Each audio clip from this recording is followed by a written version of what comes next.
जात पर न पात पर, न राहुल जी की बात पर, राहुल जी की बात पर राहुल गांधी। रंधावा जी, मोहन प्रकाश जी, साकेत बिहारी जी,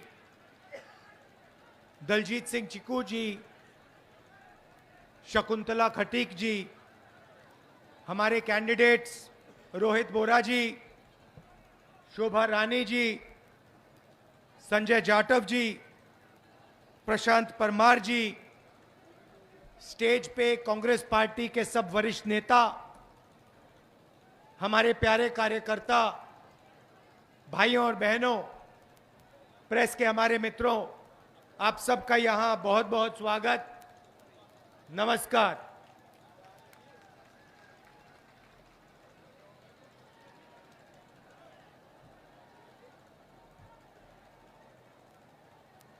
आपने देखा होगा हमारी मीटिंग के पहले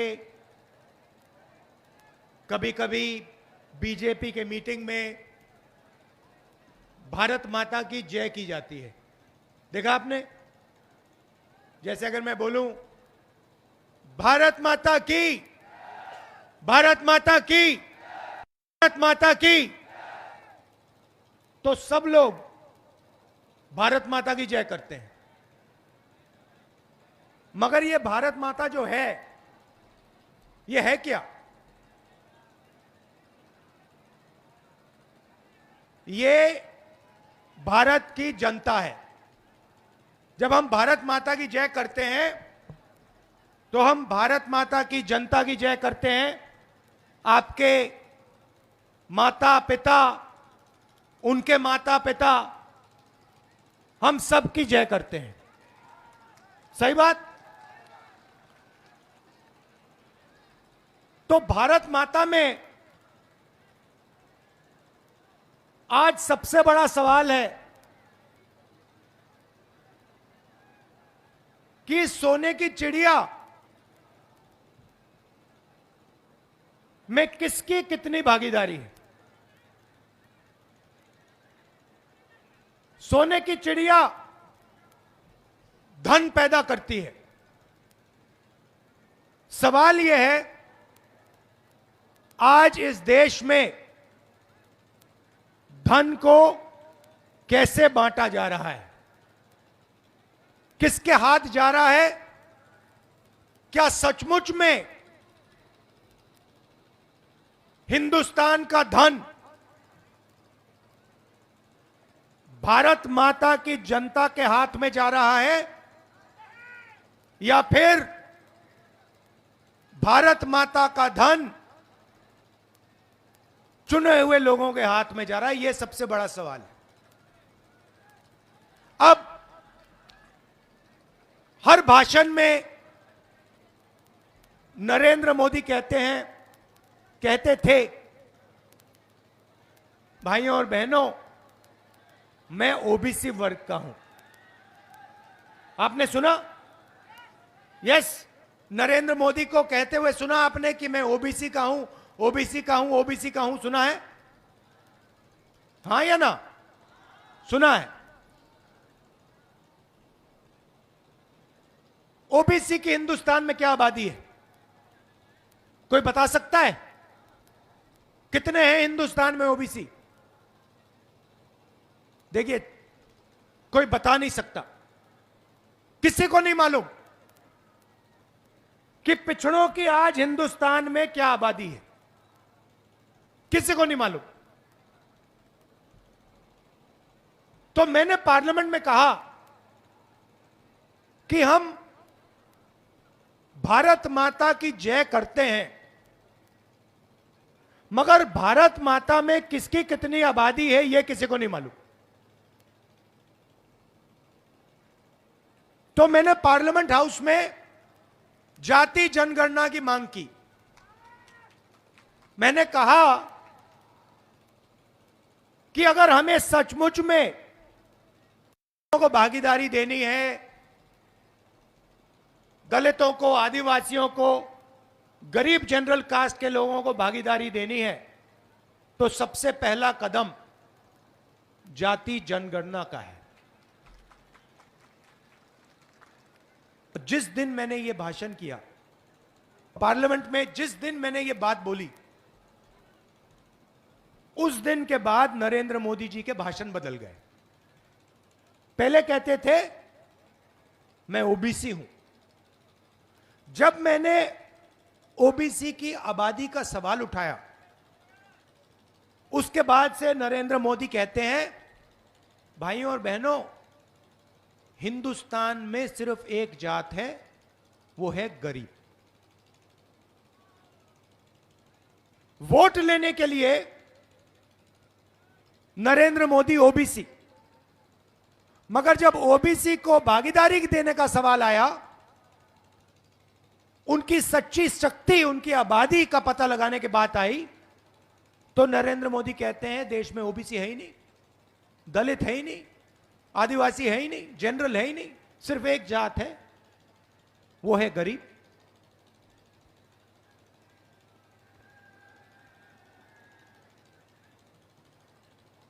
भाइयों और बहनों,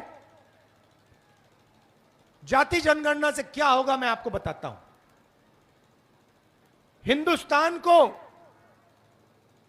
एमपी एमएलए नहीं चलाते हैं।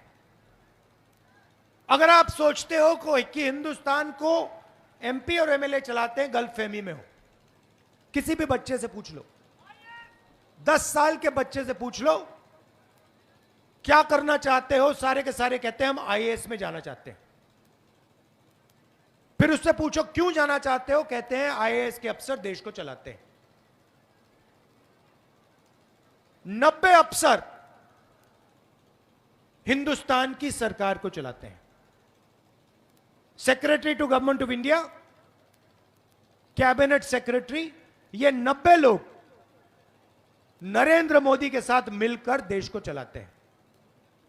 बजट का पैसा कहां जाएगा? स्वास्थ्य में जाएगा, शिक्षा में जाएगा, देश की रक्षा में जाएगा। सारे के सारे निर्णय ये 90 लोग लेते हैं। राजस्थान की सरकार को कितना मिलेगा, जीएसटी कितनी लगेगी, सारे के सारे निर्णय ये 90 लोग लेते हैं। मैंने पार्लियामेंट में सवाल पूछा कि अगर आप कहते हो कि पिछड़ों की भागीदारी है, तो मुझे यह बता दो कि 90 में से पिछड़े वर्ग के कितने आईएएस अफसर हैं? बीजेपी ने जवाब नहीं दिया, नरेंद्र मोदी ने जवाब नहीं दिया। मैं आपको बताता हूं, पिछड़ों की आबादी 50% और 90 में से 3 अफसर पिछड़े वर्ग के, 1 अफसर आदिवासी, 3 अफसर दलित। और अगर हिंदुस्तान की सरकार 100 रुपए खर्च करती है तो पिछड़े वर्ग के अफसर 5 रुपया का निर्णय लेते हैं। मतलब आज पिछड़ों की आबादी तकरीबन 50% और पिछड़ों की हिस्सेदारी 5% से कम। और फिर नरेंद्र मोदी आपसे कहते हैं कि भैया पिछड़ों की सरकार चल रही है। कौन सी पिछड़ों की सरकार? अगर पिछड़ों की सरकार होती तो कम से कम 45 अफसर, 90 में से 45 मतलब 50% ओबीसी वर्ग के होते। यह हिंदुस्तान के सामने सबसे बड़ा सवाल है। थोड़ी सी मैं इनकी योजनाओं के बारे में कह देता हूं। फसल बीमा योजना देखिए, 35,000 करोड़ रुपया फसल बीमा योजना में जाता है। कहां से आता है? जीएसटी से आता है। आपने ये गुलाबी शर्ट पहनी हुई है, जितनी जीएसटी आपने इस शर्ट के लिए दी, उतनी ही जीएसटी अदानी इस शर्ट के लिए देगा। अगर आप 1 लीटर पेट्रोल खरीदते हो, जितना पैसा आप जीएसटी में 1 लीटर पेट्रोल के लिए दोगे, यहां गरीब से गरीब व्यक्ति जितना आप दोगे, उतना ही पैसा अदानी की जेब से निकलेगा। तो जीएसटी कहां से आती है? जीएसटी गरीब जनरल कास्ट के लोगों से आती है, ओबीसी वर्ग के लोगों से आती है, दलितों की जेब से आती है, आदिवासियों की जेब से आती है। तो आपके जेब में से पैसा निकाला 35,000 करोड़ रुपया, 20,000 करोड़ रुपया दिल्ली की सरकार ने रखा, 10,000 करोड़ रुपया स्टेट की सरकार डालती है और 5,000 करोड़ रुपया हमारा किसान डालता है। हो गए 35,000 रुपए। नरेंद्र मोदी ने 35,000 करोड़ रुपया जीएसटी का पैसा, आपका पैसा, आपकी जेब का पैसा 16 कंपनियों को पकड़ा दिया। 16 कंपनी में मैंने चेक किया, आपको एक ओबीसी वर्ग का व्यक्ति नहीं मिलेगा, एक दलित नहीं मिलेगा, एक आदिवासी नहीं मिलेगा, एक गरीब जनरल कास्ट का व्यक्ति नहीं मिलेगा। जब किसान का खेत बर्बाद होता है, फसल बीमा योजना में किसान फोन लगाता है। किसको लगाता है? उन्हीं 16 कंपनियों को ईमेल डालता है। पैसा किसका? किसान का, इस भीड़ का, पिछड़ों का। कंपनी वाले उससे कहते हैं, भैया आपके खेत में तो नुकसान ही नहीं हुआ, आपको हम बीमा का पैसा नहीं देंगे। तो हुआ क्या? आपके जेब से पैसा निकला, गरीबों के जेब से पैसा निकला, नरेंद्र मोदी ने उसको 16 कंपनी वालों को दे दिया। और जब आपको उस पैसे की जरूरत पड़ी, कंपनी वाले कहते हैं भैया आपको तो नहीं देंगे। दूसरी योजना, अग्निवीर योजना। पहले क्या होता था? पहले सुबह युवा उठते थे, हर वर्ग के युवा उठते थे, दलित, आदिवासी, ओबीसी, पिछड़े लोग, गरीब जनरल कास्ट के लोग सुबह दौड़ते थे, वर्जिश करते थे, सेना में भर्ती होते थे। हिंदुस्तान की सरकार भारत माता को गारंटी करती थी, कहती थी अगर आपने टेस्ट पास कर लिया तो हम आपकी देखभाल करेंगे, अगर आप शहीद हुए आपके परिवार की रक्षा होगी, गांव में आपकी इज्जत बनेगी, और क्योंकि आपने हिंदुस्तान की रक्षा की, जिंदगी भर हम आपकी रक्षा करेंगे। यह पहले कहा जाता था। अब नरेंद्र मोदी जी ने क्या किया? अग्निवीर योजना। सबसे पहले युवाओं से कहते हैं, देखो तुम्हें हम 4 साल के लिए लेंगे, अगर तुम शहीद हो गए तो हमारी गलती नहीं, तुम जानो, तुम्हारा काम जाने। जितना पैसा पहले सेना की रक्षा करने में जाता था, जवान की रक्षा करने में जाता था, अफसरों की रक्षा करने में जाता था, उतना ही पैसा नरेंद्र मोदी जी ने अदानी को दे दिया। तो अग्निवीर क्यों हुआ? क्योंकि नरेंद्र मोदी जी ने आपका जीएसटी का पैसा आपके जेब से निकालकर सीधा अदानी जी के जेब में डाल दिया। और लाखों युवा जो 4 बजे सुबह उठते हैं, देश की रक्षा करना चाहते हैं, उनका सपना खत्म कर दिया, उनका दिल तोड़ दिया।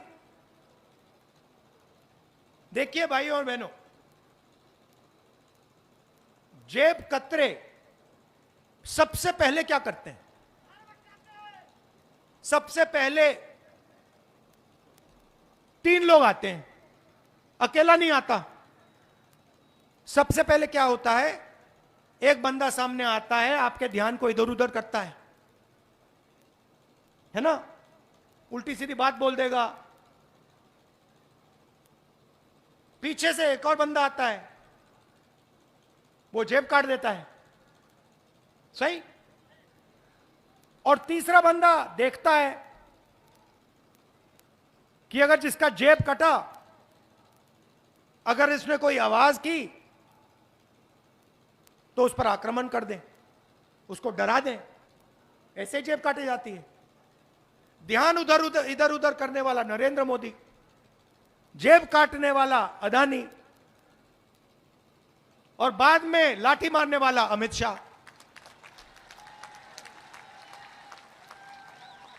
सीधी सी बात है। आप पैसा भर रहे हो, यहां मुझे बता दो जीएसटी से किसको फायदा हुआ? यहां कोई है जो कह सकता है हां भैया मुझे जीएसटी से बहुत फायदा हुआ? हो ही नहीं सकता, क्योंकि जितना पैसा आप डाल रहे हो उतना अदानी डाल रहा है। आप सोच रहे हो कि मैंने पेट्रोल अपने टंकी में भरा, हो क्या रहा है? आप आधा पैसा टंकी में भर रहे हो, पेट्रोल टंकी में आधे पैसे का पेट्रोल भर रहे हो, और सीधा उधर से पाइप से जा रहा है पीछे से अदानी की जेब में। आप बिजली का स्विच ऑन करते हो, आप सोचते हो हाँ भैया मैंने बिजली का स्विच ऑन किया, पंखा चलता है, और उधर से थोड़ा सा पैसा सीधा अदानी जी की जेब में जाता है। अब कांग्रेस पार्टी की स्कीम देखिए, 7 गारंटी हैं। आप मुझे बता दो इनमें से अदानी की जेब में कितना पैसा जा रहा है, कहां जा रहा है? सबसे पहले इस भीड़ में जो भी बीमार होता है, चाहे कैंसर हो जाए, दिल का दौरा पड़ जाए, हड्डी टूट जाए, सब लोगों को 25 लाख रुपए तक हम फ्री इलाज कराते हैं। नहीं अभी बोल रहा हूं, 25 लाख तक राजस्थान में फ्री में इलाज होता है, सही। चुनाव के बाद वो 50 लाख हो जाएगा। आप सोचिए 50 लाख रुपए का इलाज राजस्थान के हर व्यक्ति के लिए कांग्रेस पार्टी की सरकार करती है। इसमें से 1 रुपया अदानी जी के जेब में नहीं जाता। नरेंद्र मोदी जी कहते थे, यूपीए के समय कहते थे, भाई और बहनों 400 रुपए का सिलेंडर हो गया। आज कितने का है? 1200 रुपए का है। 1200 रुपए का सिलेंडर हो गया। नरेंद्र मोदी एक शब्द नहीं कहते। के बाद कांग्रेस पार्टी सबके सिलेंडर 500 रुपए का कर देगी।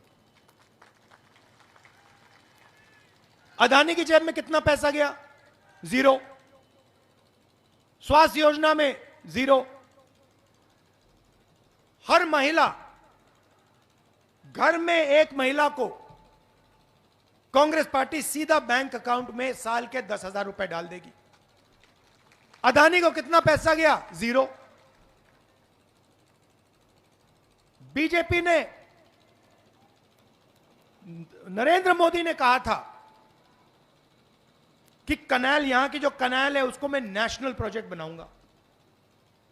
चुनाव में कहा था, बन गया नेशनल प्रोजेक्ट। पैसा किसने दिया? कांग्रेस पार्टी ने दिया। तो आप देखिए, जो भी हम करते हैं हम गरीब जनता के लिए करते हैं। चाहे में स्वास्थ्य योजना हो, मनरेगा हो, भोजन का अधिकार हो, यहां की कनाल हो, सारा का सारा काम हम गरीब जनता के लिए करते हैं। और वो पूरा का पूरा काम 2-3 बड़े उद्योगपतियों के लिए करते रहते हैं।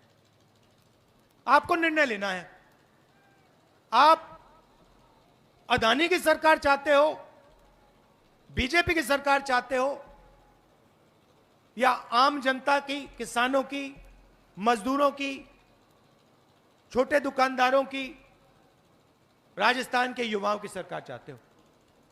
अगर आपने बीजेपी चुनी तो मैं आपको एक बात बता देता हूं, ना आपकी कनाल बनेगी, ना आपको स्वास्थ्य का पैसा मिलेगा, ना 500 रुपए का सिलेंडर मिलेगा, ना महिलाओं के बैंक अकाउंट में 10,000 रुपए जाएगा। अंग्रेजी स्कूल जो हमने खोले हैं सारे के सारे बंद हो जाएंगे। बीजेपी के नेता हर भाषण में कहते हैं हिंदी सीखो, अंग्रेजी मत सीखो। आप उनके बच्चों से पूछो, अमित शाह से पूछो कि भैया आप बताओ, आप हमें कहते हो कि हमें अंग्रेजी नहीं सीखनी चाहिए, आपके बच्चे किस स्कूल में पढ़ते हैं? सारे के सारे आपको बताएंगे हमारे बच्चे तो इंग्लिश मीडियम में पढ़ते हैं। आपके बच्चे सिर्फ हिंदी पढ़े, उनके बच्चे अंग्रेजी पढ़े। क्यों? क्योंकि वो नहीं चाहते कि सबसे अच्छी नौकरियां आप लोग ले जाओ। मैं ये नहीं कह रहा कि हिंदी नहीं पढ़नी, जितनी हिंदी पढ़नी है पढ़ो।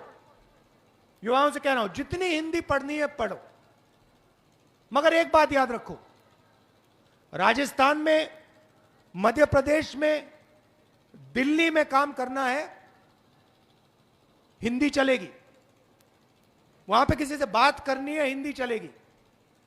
मगर कॉल सेंटर में काम करना हो, इंटरनेट का काम करना हो, किसी बड़ी कंपनी में काम करना हो, विदेशी टूरिस्ट से बात करनी हो, हिंदी नहीं चलेगी, अंग्रेजी की जरूरत है। सीधी सी बात है। तो मेरा कहना है किसान के बेटों को, बेटियों को, मजदूर के बच्चों को, छोटे दुकानदार के बच्चों को बड़ा से बड़ा सपना देखना चाहिए। आप पायलट बनना चाहते हो, यहां से अमेरिका हवाई जहाज में जाना चाहते हो, सपना पूरा होना चाहिए। ये चाहते हैं कि दो हिंदुस्तान बने। अपने भाषण में कहते हैं भारत माता की जय। मैंने शुरुआत में कहा भारत माता है कौन? भारत माता किसान है, भारत माता मजदूर हैं, भारत माता युवा हैं, हमारी माताएं बहनें हैं, पिछड़े वर्ग के लोग हैं, गरीब जनरल कास्ट के लोग हैं, दलित हैं, आदिवासी हैं। आप भारत माता की जय करते रहते हो और फिर अदानी के लिए काम करते हो। हम जाति जनगणना की बात करते हैं, आप देश को कहते हो कि भैया देश में तो जाति नहीं है, एक ही जात है, वो है गरीब। मैंने मन बना लिया और मैं नरेंद्र मोदी नहीं हूं कि मैं आपको 15 लाख रुपए वाला झूठा वायदा करूं, मुझे नहीं पर पड़ता। मैं वो अदानी जी की जय करते हैं, मैं भारत माता की जय करता हूं। मेरे लिए भारत माता कौन है मैं बता देता हूं। मेरे लिए भारत माता हिंदुस्तान के गरीब लोग, हिंदुस्तान के पिछड़े वर्ग के लोग, दलित, आदिवासी, युवा, छोटे दुकानदार, मेरे लिए ये भारत माता है। और मैंने मन बना लिया है कि राजस्थान में हमारी सरकार आएगी, पहला काम राजस्थान में जाति जनगणना करने का होगा। और जैसे ही दिल्ली में हमारी सरकार आएगी, बीजेपी को अच्छा लगे ना लगे, जैसे ही हमारी सरकार आएगी, अब लिख लो, जैसे ही सरकार आएगी, देश में कांग्रेस पार्टी जाति जनगणना पूरे देश में करवा देगी। और जितनी भागीदारी पिछड़ों की होनी चाहिए, दलितों की होनी चाहिए, आदिवासियों की होनी चाहिए, गरीब जनरल कास्ट के लोगों की होनी चाहिए, जाति जनगणना के बाद हम उस पर एक्शन ले पाएंगे। उससे पहले किसी को मालूम ही नहीं। मैंने यहां आपसे सवाल पूछा, देश में पिछड़े लोग कितने, आप जवाब नहीं दे पा रहे हो। आप अपनी शक्ति नहीं समझते। पिछड़े लोग 50% हैं। मैं आपसे पूछ रहा हूं कि भैया देश में आपकी शक्ति कितनी, आप बता ही नहीं पा रहे, चुप बैठे हो आप। तो पहला कदम आपको अपनी शक्ति के बारे में मालूम होना पड़ेगा। आपको पता होना पड़ेगा कि भैया मैं पिछड़े वर्ग का हूं, देश में 50% आबादी मेरी है, इसका मतलब कम से कम देश में 50% भागीदारी मेरी होनी चाहिए।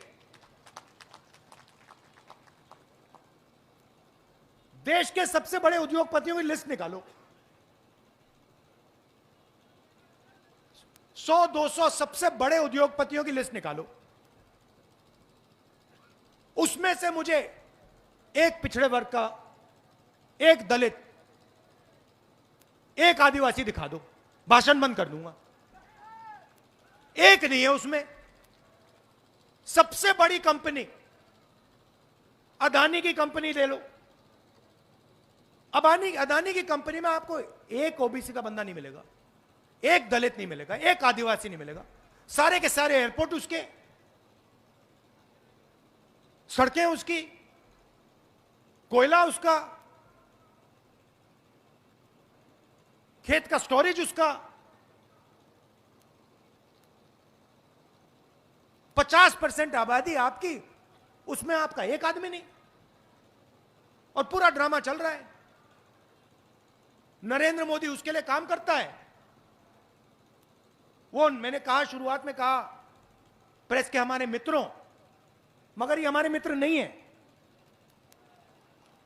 ये अदानी के मित्र हैं। तो होता क्या है, नरेंद्र मोदी जी का काम आपका ध्यान इधर उधर करने का है। मीडिया का काम 24 घंटे आपके ध्यान को इधर उधर करने का। कभी आपने मीडिया में किसी गरीब किसान को बोलते हुए देखा? कभी आपने किसी मजदूर को बोलते हुए देखा है कि भैया मुझे तो मतलब मैं तो मर रहा हूं? सोशल मीडिया में दिख सकता है, मगर टीवी पे आपको नहीं दिख सकता। मंडी के सामने भूखे मर जाएं, टीवी पे नहीं आएंगे। टीवी पे आपको ऐश्वर्या राय दिखेगी, अमिताभ बच्चन दिखेगा, शाहरुख खान दिखेगा, क्रिकेट मैच दिखेगा। मगर जो सचमुच में देश की पीड़ा है, देश का जो दर्द है, वो टीवी में आपको नहीं दिख सकता, क्योंकि टीवी आपका है ही नहीं। टीवी अदानी का है, तो अदानी जी मोदी जी का चेहरा लगाते हैं, और मोदी जी पूरा का पूरा धन अदानी जी को पकड़ा देते हैं, और पीछे से लाठी लिए अमित शाह घूमता रहता है कि किसी ने कुछ सवाल पूछ दिया तो मैं देखूंगा। यह सिस्टम चल रहा है इनका, और यह सिस्टम तोड़ना है, और यह टूटेगा।